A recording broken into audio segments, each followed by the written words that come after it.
Good evening. First on News 2 at 6 o'clock, days after the WBRZ investigative unit exposed allegations of missing money at the West Baton Rouge Parish Sheriff's Office, there is now a request to have law enforcement join that investigation that's already underway by the state legislative auditor. Chris Nakamoto with details on what's missing and what's happening now.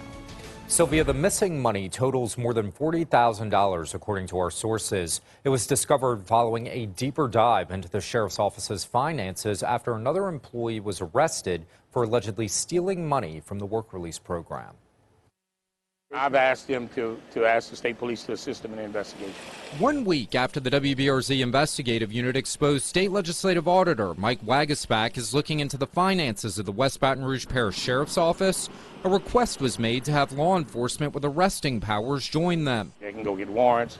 They can go get all this from the judge, whatever they may need. That request made by District Attorney Tony Clayton. Once the case gets to me, that I plan on retaining a forensic economist, auditor type person to go through the books to see what or go through whatever they have that they present to me to see if there's any other activity. So first step first, I want Wagasback and his guys, hopefully with someone else, to find out what's going on.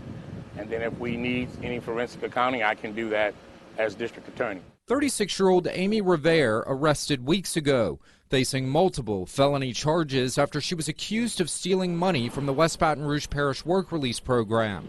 She was over some of the finances at the sheriff's office.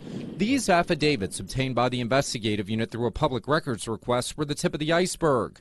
Rivera booked with malfeasance in office, forgery, and felony theft after investigators say she took nearly $5,000 from the sheriff's office. She's since been fired. The WBRZ investigative unit learned when more allegations of missing money came to light, an employee who handled ticket payments was placed on leave. Our sources say that happened on September 7th, and that leave is with pay. WBRZ made an editorial decision not to identify that employee until she faces discipline or charges. But sources tell us she's worked for the sheriff's office for years. It's unclear at this point when money started going missing, but it's at least $40,000. That's a major public trust, to steal from the taxpayers and to take from the people that pay you to do the work.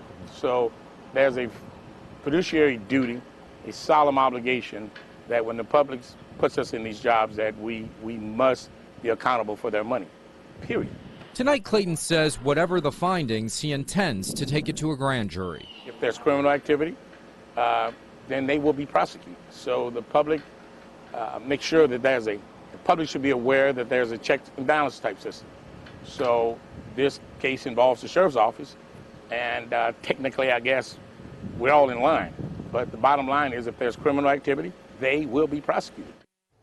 We've reached out to Rivera, who's been arrested and since bonded out, and the employee on leave who we did not name. We did not hear back from either of them. The legislative auditor was called in earlier this month. Sylvia? All right, Chris, thank you.